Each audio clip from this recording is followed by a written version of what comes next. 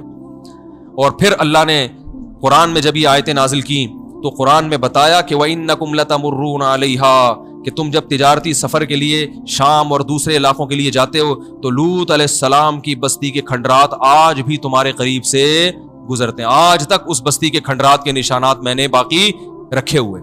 پوری قوم کو اللہ نے ہلاک کر دی. اور لوط علیہ السلام اس قوم سے کہتے تھے انی لعملکم من القالین, تم جو یہ گندا عمل کر رہے ہو گواہ رہنا اس پر کہ میں اس عمل پہ خوش نہیں ہوں. اس سے پتہ چلتا ہے کہ جب آپ برائی دیکھیں تو برائی اگر آپ چھڑوا نہیں سکتے تو کم از کم برات کا اعلان کر دیں کہ بھائی یہ آپ کا ہیڈک ہے, ہم اس عمل کو پسند نہیں کرتے. میرے پاس ایک شخص کا فون آیا کہ یو کے لیے مجھے ویزا مل رہا ہے, لیکن ویزے میں شرط یہ ہے کہ اپنے آپ کو گے لکھوانا پڑتا ہے. میں ہوں نہیں لیکن جھوٹ موٹ لکھوا سکتا ہوں. میں نے کہا میرے بھائی اول تو ہمیں جو معلومات ہیں وہ یہ کہ صرف لکھوانے سے کام نہیں چلتا. وہ باقاعدہ ٹیسٹ کرتے ہیں کہ خاندانی بے شرم یا بغیرت ہے یا نہیں ہے. وہ ٹیسٹ سے اندازہ لگاتے ہیں کہ جھوٹ تو نہیں بول. اور میں نے کہا ایسی بات جھوٹ موٹ لکھوانا بھی غیرت کے, یہ تو اگر کوئی ہو بھی تو بھی یہ کہے کہ میں نہیں ہوں. نہیں یاری بات, یہ کوئی فخر کی چیز تھوڑی ہے. اگر آپ نے اللہ نے کرے چوری کی, لوگ آپ سے پوچھیں آپ چور تو نہیں ہیں, آپ کہیں الحمدللہ میں تو خاندانی چور ہوں ماشاءاللہ, یہ تو اللہ کا بڑا فضل ہے. بھائی چوری کی بھی ہے تو اپنے گناہ کو چھپائے نا. بھائی ALP 813 ٹینکر کھڑا ہوا ہے, یہ ہٹا دیں. کسی کی گاڑی کھڑی ہوئی ہے, وہ ٹینکر کی وجہ سے وہ گاڑی نہیں چلا پا رہے. تو آپ بتاؤ, شریعت میں گناہ کو چھپانے کا حکم ہے نا, اپنے گناہ پہ کو بھی چھپانے کا حکم ہے. اگر آپ نے زنا کیا اور کوئی آپ سے پوچھتا ہے آپ نے زنا تو نہیں کیا, اسلام میں اجازت نہیں ہے بتانے کی کہ ہاں میں نے کیا ہے. آپ بولو بھائی تم کیوں پوچھ رہے ہو, تم کون ہوتے ہیں پوچھنے والے. یہ بھی نہ کہیں کہ میں نے نہیں کیا اور یہ بھی نہ کہیں کہ میں نے کیا ہے. اب یہ بھی نہ کیوں نہیں کہیں کہ میں نے نہیں کیا, اس لیے کہ ہمارے حضرت سے کسی شخص نے پوچھا کہ وہ مجھ سے بار بار پوچھ رہا ہے کہ تم تہجد پڑھتے ہو. تو حضرت نے فرمایا آپ اس سے بولیں کہ تمہیں کیا ضرورت ہے مجھ سے پوچھنے کی میں پڑھتا ہوں کہ نہیں پڑھتا ہے. اس لیے کہ آج وہ پوچھ رہے ہیں تہجد پڑھتے ہو, آپ کہیں گے ہاں پڑھتا ہوں. وہ کہے گا کبھی کسی کوئی بدکاری تو نہیں کسی سے. تو اگر بالفرض آپ نے کی ہوگی تو آپ کہیں گے کیوں پوچھ رہے ہو, کہیں گے اچھا جب تہجد کا پوچھ رہے تو اس وقت تو بتا دیا تھا. آپ لوگ کی جب سمجھ میں نہیں آ رہا تو اس کی کہاں سمجھ میں آئے گا. بھائی وہ کہے گا جب تہجد کا پوچھا تو آپ نے بتایا ہاں پڑھتا ہوں, اور جب میں نے پوچھا کہ کوئی الٹا کام تو نہیں کیا زندگی میں, تو اب آپ کہہ رہے ہو مجھ سے کیوں پوچھ رہے ہو. تو اصول یہی ہے کہ کوئی اچھائی کا پوچھے یا برائی کا. جو آپ کا پرسنل معاملہ ہے وہ کسی کے سامنے شو کرنے کی اجازت نہیں ہے. علماء نے یہاں تک کتابوں میں مسئلہ لکھا ہے کہ اگر حکومت نے آپ کو بلایا, بادشاہ نے, اب تو حکومت تو یہ کام کے لیے نہیں بلائے گی آپ کو, ان کو تو اس سے کوئی فرق نہیں پڑتا آپ کیا ہیں. پہلے بادشاہ کیا کرتے تھے, وہ سمجھتے تھے کہ برائی ختم کرنا ہماری ذمہ داری ہے, تو وہ بعض دفعہ بندے کو بلا کے پوچھتے تھے تم نے زنا تو نہیں کیا. اگر وہ کہتا تھا کیا ہے تو پھر اس کے کوڑے لگاتے تھے.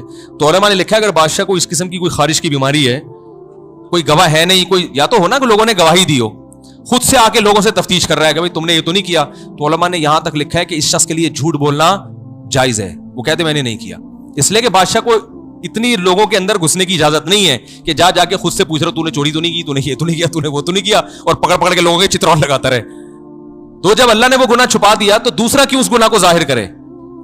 تو یہاں پر شریعت نے اجازت نہیں دی اپنے گناہ کو لوگوں کے سامنے ظاہر کرنا. تو میں نے اس سے کہا میرے بھائی یورپ کے ویزے کے لیے یہ کہنا جھوٹ کہ میں گئے ہوں, یہ بڑے, میں نے کہا اگر آپ سچی مچی میں بھی ہو تو آپ اس پہ رو, اللہ کے سامنے جا کے گڑگڑاؤ, اے اللہ یہ گندی عادت مجھے پڑ گئی, مجھ سے چھڑوا دے, اور جیسے تو نے پردہ ڈال دیا میرے گناہ پہ پردہ ڈال دے. میں نے کہا اگر سچی مچی میں بھی ہو تو ان کے سامنے اقرار نہیں کرنا, یہ بہت ہی زیادہ بے شرمی کی علامت. یہ کوئی قابل فخر تھوڑی کہ میں ہوں تو مجھے بھیج دیں آپ, میں آپ کے معیار پہ ماشاءاللہ پورا اترتا ہوں. اور اس سے اندازہ لگاؤ اسلام کتنی بڑی نعمت ہے, کتنی اچھی قومیں ہیں, کتنی ذہین قومیں ہیں, لیکن اسلام نہ ہونے کی وجہ سے کیسے بہک گئے کہ سارے دنیا کے جتنے بھی وہ ہیں نا اس ٹائپ کے, جن کو اردو میں بڑی مشہور گالی ہے مگر وہ ممبر پہ نہیں دے سکتا, اس قسم کے لوگوں کو اسپیشلی کیا دیا جاتا ہے. تو کچھ دنوں میں ایسے ممالک ان لوگوں کے ملک بن جائیں گے. آئی بات سمجھ, جو ہم گالی دیتے ہیں نا لوگوں کو تو ایسا ہے, تو سارے اس قسم کے لوگ تو پوری ریاستوں میں ایسے لوگوں کو جمع کیا جا رہا ہے. یہ عقل پہ ان کے ہاں بھی بہت سے لوگ اس کو اچھا نہیں سمجھتے. آپ کو پتا ہے ایک دفعہ UK کی اسمبلی میں, لندن کی اسمبلی میں جب یہ بل پاس ہو رہا تھا نا کہ اس کو اجازت دی جائے, تو وہ اس کے ناجائز ہونے کی ان کے پاس کوئی دلیل نہیں تھی عقل کے لحاظ سے. وہ کہتے کیوں غلط ہے یہ. تو وہاں ہم نے بڑوں سے سنا کہ اسمبلی میں ایک گورا بیٹھا ہوا تھا, اس نے اس وقت یہ کہا کہ کاش ہمارا مذہب اسلام ہوتا. تو ہم اس کو غلط ثابت کرتے کہ اکارڈنگ ٹو اسلام یہ چیز صحیح نہیں ہے, کیونکہ ہمارا مذہب مذہبی ریاست نہیں ہے, تو اب ہمارے پاس اس کو ناجائز کرنے کے لیے کوئی دلیل نہیں ہے کہ کیوں غلط ہے, اس لیے مجبور ہو کے اس کو کیا کر رہے ہیں, ہیومن رائٹس کے خلاف سمجھ رہے ہیں اس پہ پابندی لگانا. تو اسلام بہت زبردست چیز ہے جس نے آپ کو بہت ساری گندگیوں سے روک دیا, اور اسلام مسلمان اللہ کے سامنے ہتھیار ڈال دیتا ہے, اللہ جب تو نے کہہ دیا غلط تو اب صحیح نہیں ہو سکتا. تو بھائی جس کو بھی یہ بیماری لگی ہے, اللہ کا واسطہ اللہ والوں سے تعلق قائم کرو. حضرت حکیم اختر صاحب کے خلفاء ہیں بہت سارے, ان سے بیعت ہو جاؤ. جامع رشید میں بہت سارے علماء ہیں جو مفتی رشید احمد صاحب کے خلفاء میں سے ہیں, ان سے بیعت ہو جاؤ. اور بڑے بڑے مشائخ ہیں, ان سے جا کے بیعت ہو کر ان کو لکھ کے دو کہ مجھے میں بیماری ہے, مجھے کوئی طریقہ بتائیں کہ یہ بیماری مجھ سے چھوٹ جائے. تو جو شخص چھوڑنا چاہتا ہے وَإِنِّي لَغَفَّارٌ لِمَن تَابَ وَآمَنَ وَعَمِلَ صَالِحًا, اللہ کہتے ہیں میں ایسے شخص کے لیے مہربان ہوں, غفار ہوں, جو ادھر آنا چاہتا ہے. اور اگر اسی پہ راضی ہو تو کرتے رہو. پھر یہ یاد رکھو یہ بڑھاپے میں بھی یہ بیماری نہیں چھوٹ. بدنام ہو جاؤ گے, ذلیل ہو جاؤ گے, لوگ انگلیاں اٹھائیں گے کہ یہ گندا آدمی, اولاد انگلیاں اٹھائیں گی کہ ہمارا باپ برا. یہ برائی چھپتی نہیں ہے, یہ پکڑا جاتا ہے انسان کہیں نہ کہیں. اللہ تعالی ہم سب کو اس برائی سے توبہ کرنے کی توفیق عطا فرمائے, اور اپنے بچوں کی بھی نگرانی کیا کریں. یہاں تک نگرانی کریں کہ یہ جو کزن جب 10 سال کے ہو جاتے ہیں ان کو ایک بستر پہ سونے کی اجازت, بولو بھائی, نہیں. مائیں اس بات کا خیال کریں کہ جب آپ کا بچہ 7-8 سال کا ہے تو اس کو کزنوں کے ساتھ بھی تنہائی میں جمع نہ ہونے دیں. خواتین اس بارے میں بے پرواہ ہوتی ہیں, وہ کیا کرتی ہیں 6-7 سال کا بچہ ہے تو وہ کزن لے گئے, اس کو کوئی جو ہے نا, زیادہ تر بیماری یہ کزنوں سے پھیلتی ہے, بتا دوں میں. کزن میں کوئی ایک بھی گندا ہوگا نا, وہ کیونکہ ان سے انسان بے تکلف ہوتا ہے. ہمارے پاس جو کیسز آتے ہیں جب ان کی تحقیق میں جاؤ تو اکثر میں کیا ہوتا ہے, کزن میں کوئی یہ خراب ہے نا, وہ سب سے پہلے کس کو نشانہ بناتا ہے, اپنے کزن کو. اور ان سے لوگ احتیاط بھی نہیں کرتے کہ یہ تو بھائیوں کی طرح ہے. تو وہ کیا مسئلہ کرتے ہیں کہ وہ اپنے کزن کو لے جائے گا کہیں تنہائی میں, مائیں کہہ رہی ہیں کہ بچوں کے ساتھ کھیل رہا ہے, وہ ہاتھ لگاتا رہے گا, اس کی آہستہ آہستہ عادت کو کیا کر دے گا, خراب. تو باپ ہر وقت بچوں کے ساتھ نہیں ہوتا, ماں کی ذمہ داری ہے جب اپنے 6-7 سال 8 سال کے بچے کو, یا اس کی بڑی عمر 15 سال, اپنے بچوں کے ساتھ کہیں اپنے میکے جائیں یا کہیں بھی جائیں تو بچے پر نظر رکھیں کہ کہیں ایسا تو نہیں ہے کہ کزن اس کو تنہائی میں لے کے کہیں جا رہے ہوں. بچوں کو, اپنے بچوں کو کزن کے ساتھ ایک بستر پہ سونے بول لو. بھائی میں یہ نہیں کہہ رہا سارے کزن غلط ہوتے ہیں, ایک غلط کی وجہ سے 100 کے ساتھ احتیاط کرنی پڑتی ہے. ارے جو بھی کسی عورت کی طرف دیکھتا ہے تو غلط نہیں اسے تھوڑی دیکھتا ہے, لیکن بہت سے دیکھتے بھی ہیں, تو ان ایک کی وجہ سے سب کو کہا جاتا ہے کہ عورت دیکھ کے کیا کرو, نظر جھکی, اسی وجہ سے. ورنہ سارے کو ٹھرکی تھوڑی ہوتے ہیں کہ جس کو بھی دیکھ رہے غلط نہیں ایسے دیکھ رہے ہیں. تو احتیاط تو چند ایک کی وجہ سے سب کو حکم دیا جاتا ہے نا. اچھا مجھے ایک بات بتاؤ, آپ اپنے پیسے اپنے بٹوے میں چھپا کے کیوں رکھتے ہو؟ کیا یہ سارے چور بیٹھے ہوئے یہاں پہ؟ ارے بھائی اعتکاف والے جتنے یہاں بیٹھے ہوئے ہیں اپنا موبائل بھی چھپا کے رکھیں گے ہیں, اپنے پیسے بھی بہت لاکر میں ڈالیں گے, اور یہ ساری, تو کیا یہ سارے اعتکاف والے چور ہیں؟ سب سے احتیاط کی جاتی ہے, اس لیے کہ کوئی بھی چور ہو سکتا ہے جس کے چہرے پہ لکھا ہوا نہیں ہے, تو اس ایک کی وجہ سے سب سے احتیاط. تو یہی اصول وہاں کیوں سمجھ میں نہیں آتا کہ بھائی اپنے بچے کو بچا کے رکھو لڑکوں سے, 100 میں ایک اگر غلط ہوا تو ہمیں اس پہ لکھا ہوا نہیں ہے, اس ایک کی وجہ سے باقی 99 سے بھی احتیاط کرنی پڑ رہی. تو مائیں خاص طور پر خیال کریں اپنے بچوں کا, جب جاتی ہیں عید بقرعید پہ ملنے کے لیے, کہیں بھی رہتی ہیں جا کے, اپنے بچوں کو حفاظت سے رکھیں, کزنوں کے ساتھ تنہائی میں جمع نہ ہونے دیں. سونے کا تو سوال ہی پیدا نہیں ہوتا کہ ایک بستر پہ بچہ کزن کے ساتھ سو جائے, نہ. بعض دفعہ ایسے بھی ہوتا ہے بے خیالی میں ادھر ادھر ہاتھ لگ گیا, اس سے جذبات بھڑک گئے, تو یہاں سے عادت شروع ہو جاتی ہے, پھر یہاں سے عادت خراب ہونا شروع ہو جاتی ہے. اور بہن کے ساتھ بھی بچے کو ایک بستر پہ سونے نہ دیں. ہاں سگا بھائی ہے اور قریب العمر ہیں, ان میں یہ خطرہ نہ ہونے کے برابر ہوتا ہے. تو یہ سب احتیاطیں بہت ضروری ہے. آج میں نے بیان اس لیے لمبا کر دیا کہ آج سیکنڈ لاسٹ بیان ہے, کل آخری بیان ہوگا. تو یہ چیزیں چونکہ, اور یہ میں پورے مہینے سے اس پر بولنا چاہ رہا تھا, لیکن میں نے کہا میں اس وقت بولوں گا جب اعتکاف کی ایک بڑی تعداد ہوگی, کیونکہ میں اس موضوع کو بہت اہم سمجھتا ہوں اس زمانے میں. اگر آپ نے, ماں باپ نے اپنے بچوں پہ کنٹرول نہیں کیا تو بھائی یہ بیماری بڑی تیزی سے پھیل رہی ہے, بچے خراب ہو جاتے ہیں. اللہ تعالیٰ سمجھنے کی, عمل کی توفیق عطا فرمائے.